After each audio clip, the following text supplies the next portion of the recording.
Alright, buckle up. It's time for another one.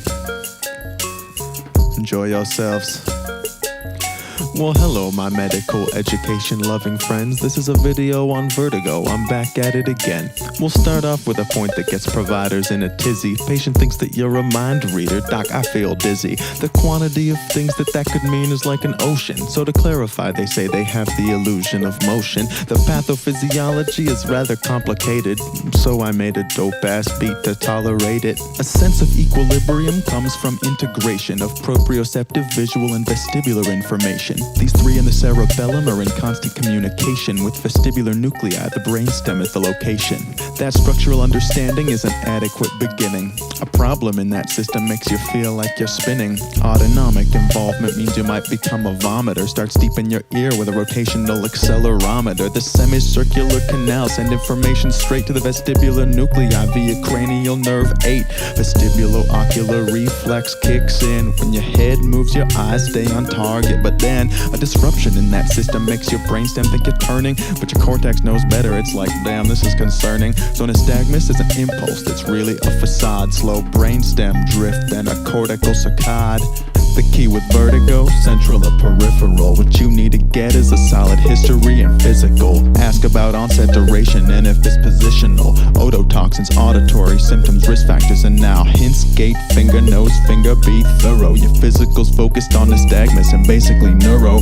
If it's central and they wanna leave, you've gotta tell them you might have a problem in your brainstem or cerebellum. Peripheral, it's classically sudden and severe. Symptoms are often more bothersome, but you have less to fear. Acoustic neuroma and suppurative labyrinthitis are the only real peripheral diagnoses that can spite us. Horizontal rotaries, the direction of nystagmus. Provoking it with a hallpike makes the patient wanna bite us. Associated neurologic findings, there's none. But ask about hearing loss or if they're hearing a hum.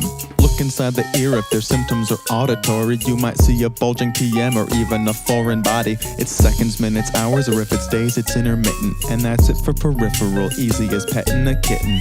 Central, on the other hand, is typically more mild. Don't let it fool you, neurology often needs to be dialed. Usually it's gradual, but it's no joke. It can be sudden if it's a hemorrhagic stroke. Positional symptoms, yeah, not so much. Nystagmus, vertical, downbeating, direction changing and such. Associated neurofindings probably present, ranging from subtle dysmetria to truly unpleasant deficits like ataxia or cranial nerve palsies. Timing usually weeks but shorter with vascular causes. Yeah, central versus peripheral, under control. Let's take it back to the chorus for repetition, cause well, you know. The key with vertigo, central or peripheral. What you need to get is a solid history and physical. Ask about onset, duration, and if it's positional. Ototoxins, auditory symptoms, risk factors, and now hints, gait, finger, nose, finger, be thorough. Your physical's focused on nystagmus and basically neuro. If it's central and they wanna leave, you've gotta tell them you might have a problem in your brainstem or cerebellum. Short-lived positional fatigable episodes. Benign paroxysmal positional vertigo.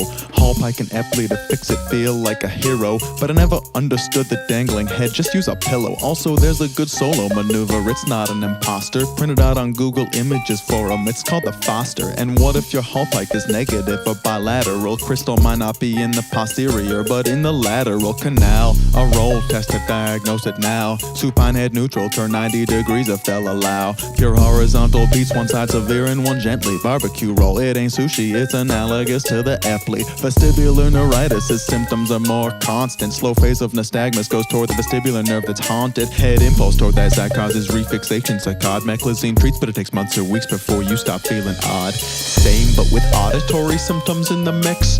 Labyrinthitis is not an easy one to fix unless it's as easy as stopping that aminoglycoside that's giving them toxic labyrinthitis, then it'll subside. Serous usually comes after a viral infection.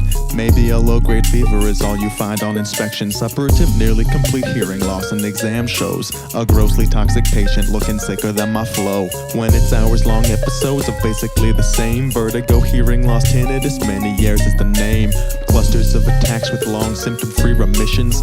Runs in families, it's an obnoxious condition with similar symptoms that are constant and getting worse.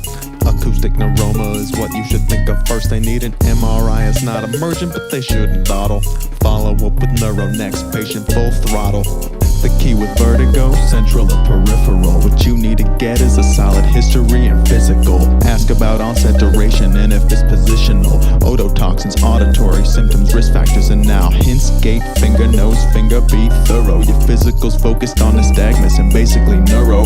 If it's central and they wanna leave, you've gotta tell them you might have a problem in your brainstem or cerebellum. Central etiologies is our last remaining deficiency. We'll start by talking vertebrobasilar insufficiency. Elderly with vascular risk factors, no time to name them. Atherosclerosis causing angina of the brainstem. The good news is headache and neurodeficits are common. The bad news is not always, so always proceed with caution. Transient symptoms in that kind of patient could be TIA, so if you can, you should probably get an MRI, MRA. Traumatic injury to the head or neck, and you're thinking about other causes like vertebral artery dissection.